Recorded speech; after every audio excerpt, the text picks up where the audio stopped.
On pensait voué à disparaître. La nécessaire préservation de l'environnement le remet finalement au goût du jour. Le garde champêtre redevient tendance, Christophe. Oui, celui qui protège les forêts. Si vous avez marché des heures en pleine nature, ce métier vous comblera.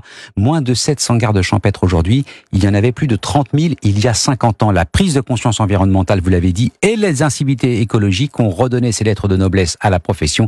Maxime Gondelot a rencontré Geoffrey Servoire, garde champêtre de la forêt domaniale de la Malmaison à Rueil-Malmaison. Reportage. Alors là, on va faire une patrouille déjà en forêt, comme on fait quasiment tous les jours. Dans sa voiture électrique, Geoffrey passe-poil et polo bleu marine, 9 mm à la ceinture, arpente les sentiers de la forêt au ralenti. Dans son collimateur, les dépôts sauvages et le comportement des usagers. On est susceptible au moins d'aller vérifier quand on a des gens qui font des coupes ou du ramassage. On peut vérifier aussi les cueilleurs de champignons et les gens qui viennent ramasser les fruits de la forêt au sens large du terme. Un rôle important en tant qu'agent de police judiciaire. Tout l'intérêt du garde champêtre, justement, c'est que nous, on peut aller enquêter parce que nos collègues de la police municipale, eux, ils ne peuvent que se borner à constater les faits. Nous, on transmet un dossier complet au procureur. Finalement, le garde champêtre, il coche à la fois la case sécurité et la case environnement. Et justement... Hop, il y a des panneaux un peu partout, la barrière est ouverte. Il n'y a pas de panneau.